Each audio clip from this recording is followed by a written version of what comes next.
I know I've mentioned this before, but I wanted to dedicate a video just to it. Hold on a second. Got a cut between my toes, which is connected to the fact that I'm a very active person.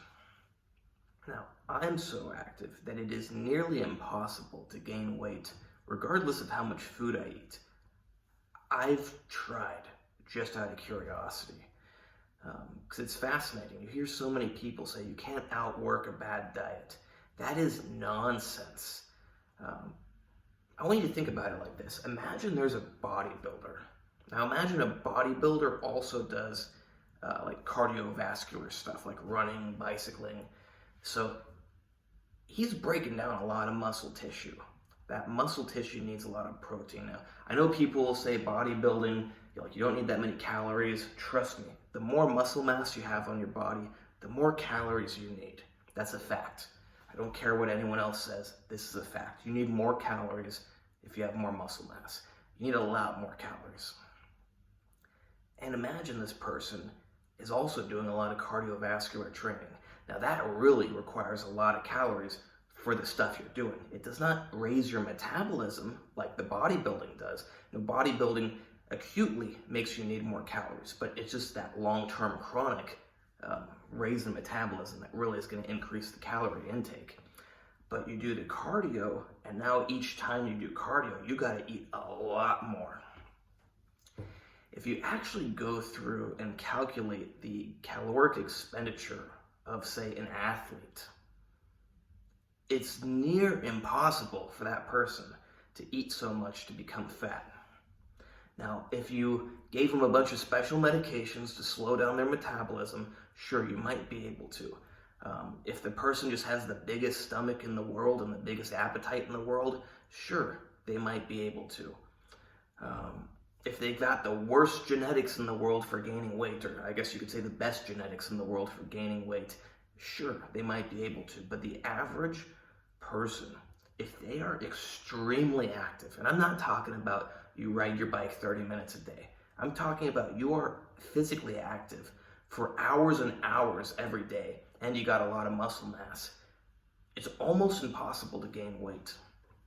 Think about the fact that people that try to bodybuild, now of course some people go over the top, and these are typically people that aren't doing much cardio, because it's, like I said, it's pretty much impossible to do if you are doing much cardio. But think about the amount of calories and protein you need to consume to build muscle. Now, I'm not talking about if you're new to the gym, you're benching 160 pounds, 200 pounds, whatever. I'm talking about if you're already a developed person, somebody who's lifting heavy weight, somebody who's got a lot of muscle mass.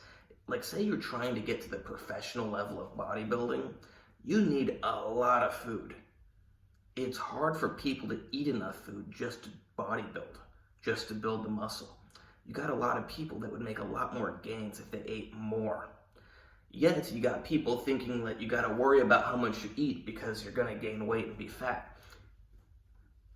Brings me back to the point that it's nearly impossible for a muscular active person to gain weight. Now, the key thing about this is that they stay muscular and active.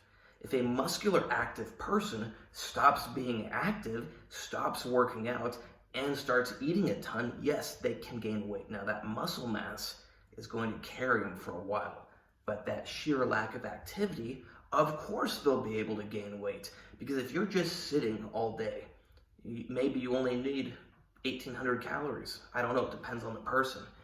So if you can eat 5,000 calories, and now it's hard to eat much more than 5, at least in my experience, it's hard to eat much more than like 5,000 or 6,000 calories a day. Which is how much you need if you're an extremely active person.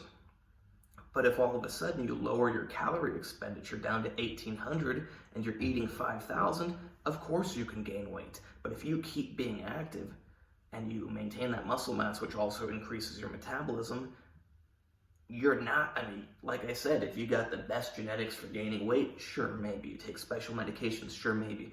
But a normal person is not going to get fat no matter how much they eat if they are extremely active. So I hope that for you debunks this myth that you cannot outwork a bad diet.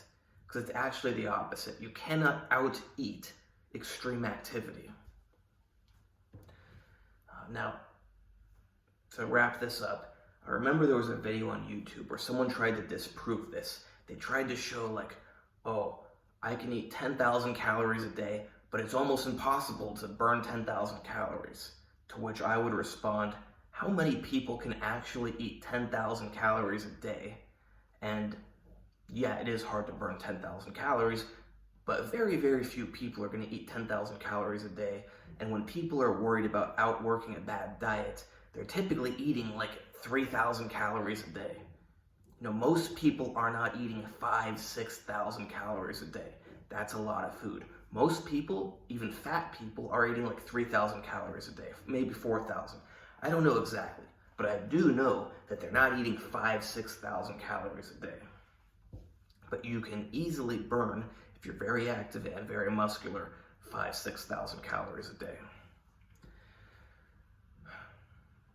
Now, stay tuned for my next video to debunk this idea that everybody can, I don't know, let's just stay tuned for the next video. It's about like weight and fatness and stuff.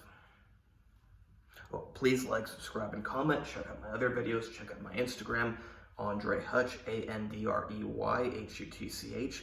You can hire me for training, diet, supplements, special supplements, medical information, consultations on all those things, plans for all those things, whatever. So to rephrase that, because I kind of did it out of order, for training plans, consultations, coaching, whatever. Supplement plans, coaching, consultations, whatever. Same thing for special supplements. Same thing for harm reduction. And you can also hire me for medical information, which could include giving you the information of what your blood work tells us, giving you the information of what could be a good idea to do based on that blood work. Now, it's not limited to blood work, it's just an easy example to make. So, hope you like this video. Stay tuned for the next one.